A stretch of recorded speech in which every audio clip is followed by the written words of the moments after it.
आता काय झालं या ठिकाणी शासकीय आयुर्वेदिक महाविद्यालयामध्ये कचरा साचलेला दिसतोय, नेमकं काय मागण्या आहेत आणि काय आंदोलन करतायत तुम्ही? सर आमचा 3 महिन्यापासून पेमेंट नाही आहे म्हणून हे मागण्या चालू आहे आणि वर्करांनी तकलीफमध्ये हे सणांसुद्धा रक्षाबंधन गेली, आता दसरा गेला, आपण पोरांचे पेमेंट नाही सर, पोरं कर्ज काढताय, गाडी गहाण ठेवतोय, कोणी मोबाईल विकतोय, जर पेमेंट नाही देत आहे अधिकारी पण साथ देतात नाही सराठी.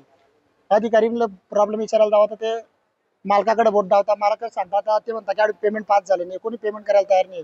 पोरांना त्यांच्या संतापानं पोरांना असं हे घाण केलेली आहे, म्हणजे आम्हाला जेव्हा पेमेंट भेटेल तेव्हा आम्ही घाण सफा करून देऊ असं म्हणून ते पोरं इथून चालले गेले. किती मुलांचा पगार बाकी आहे? आता 22-23 जणांचा आणि ते मागचे 12 म्हणजे 30-35 44 जणांचा पेमेंट नाही.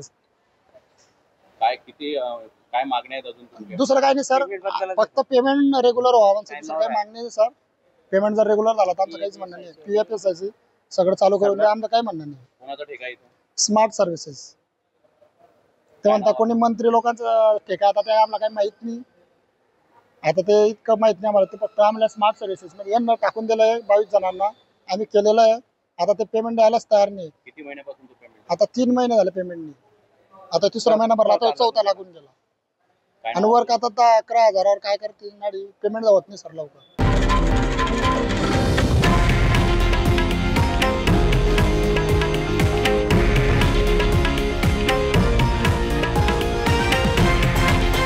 हे आहे देशातील नंबर 1 न्यूज नेटवर्क आणि आपण पाहत आहात TV9 मराठी, एकमेव.